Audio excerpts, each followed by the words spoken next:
tout protocole respecté, toute bienséance tout autant. Vous me passez de parole à la suite des éminents locuteurs, assez brillants et assez fondés, devant qui ou après qui, c'est selon, ou les deux à la fois, je ne devais même plus prendre la parole. Tant ils en sont à la hauteur en termes de posture et de statut, qu'au moment qu'ils ont fini de le faire, il n'est plus rien qui reste, sinon que d'applaudir, et Dieu sait que j'ai applaudi. Mais le devoir m'astreint à prendre la parole parce que ce jour est un jour où je ne saurais ne pas la prendre. C'est un jour où l'on célèbre un ami. Ne pas prendre la parole ne se justifierait pas, ne se comprendrait pas. Car il faut parler d'un homme parce que il me revient comme ça, banalement, ces propos. Je pense que c'est de Dongolo qui dit ki nga seqal lu baax waxtu wax ko jotee te waxu ko booy lim say noonu war nga ko ci mën a boole. Abou, tu es mon ami et tu le sais. Abou est mon grand frère, je t'aime donc à parler car il faut que tu parles de cet homme. Mais avant que de me parler, vous m'excuserez et me pardonnerez mon chauvinisme. Je l'ai dit tantôt que j'aurais pu me passer de parole, tant il est dans cette assistance, de cette assistance des gens qui, lorsqu'ils parlent, je n'ai plus droit à la parole. C'est des gens, c'est mes collègues d'abord, partis à la retraite ou encore en activité. Mais il me plaît au rang de ces gens-là d'extraire, cela particulièrement qui ont déjà profité de leur droit de retraite.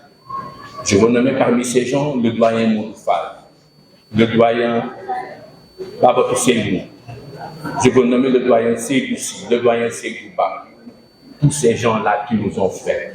Nous n'aurions rien été sans eux et ce système n'aurait rien été sans eux. Je le dis et je pèse mes mots et je sais de quoi je parle. Doyen Moudoufal, tout à l'heure, dans son propos, avait dit que certes, nous faisons des cours en pilotage et gestion, mais que ce qu'on y apprend n'est rien par rapport à la réalité à laquelle demain nous sommes confrontés.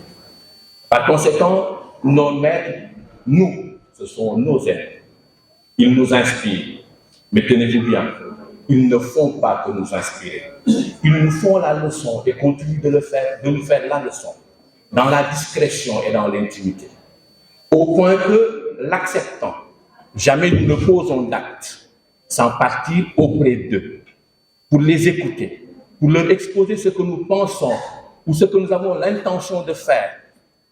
Et c'est la raison pour laquelle tonton Moudoufal tantôt vous aura dit que Abou Beidari est venu s'agenouiller, lui ayant prêté l'oreille pour dire et demander ce qu'il lui conseillait. Il a rappelé ce qu'on avait dit à Nathanaël, jette à présent mon livre. Il n'était pas le seul, il aurait pu parler de mon cas. Il sait que, même en allant en Podor, moi qui étais logé à l'hôtel, à chaque fois que je venais ici à Thiès en séminaire, je ne savais même pas que j'allais un jour venir à Thiès, je laissais la restauration de l'hôtel et je partais chaque soir manger chez doyen Moudoufal. Parce qu'il me plaisait d'écouter ses récits de vie, où à travers ce qu'il me disait, les yeux fermés, dans une profondeur qui me charmait chaque soir, il me relatait des scènes de vie à travers lesquelles je me faisais énormément de leçons, qui plus tard m'ont servi de viatique et de vatmekoum, et lesquelles m'ont permis très certainement de me distinguer, ou pour le moins, de m'éclairer dans des choix que je devais faire. Doyen Moudou, je ne cesserai de le dire, je vous en remercie. Il en est de même pour des doyens comme Baba Ousseynou. Nous n'avons jamais manqué, dans les profondeurs, dans le lointain, de les regarder, de les observer et de les admirer, d'apprendre de ce qu'ils ont pu faire, de ce qu'ils ont osé poser comme acte, des comportements et des attitudes qu'ils ont pu avoir devant le gain, devant l'abus, devant le pouvoir, et d'en apprendre, et de rêver de nous en approprier, pour qu'un jour, on se dise, nous n'avons pas le droit de trahir la mémoire. Nous n'avons pas le droit de salir ces belles pages que ces doyens ont eu à écrire et pour le système et pour le Sénégal. Doyens, je ne pouvais pas me permettre de faire ce chauvinisme-là parce qu'à chaque fois que nous vous voyons, nous savons que vous êtes d'abord ce que nous rêvons.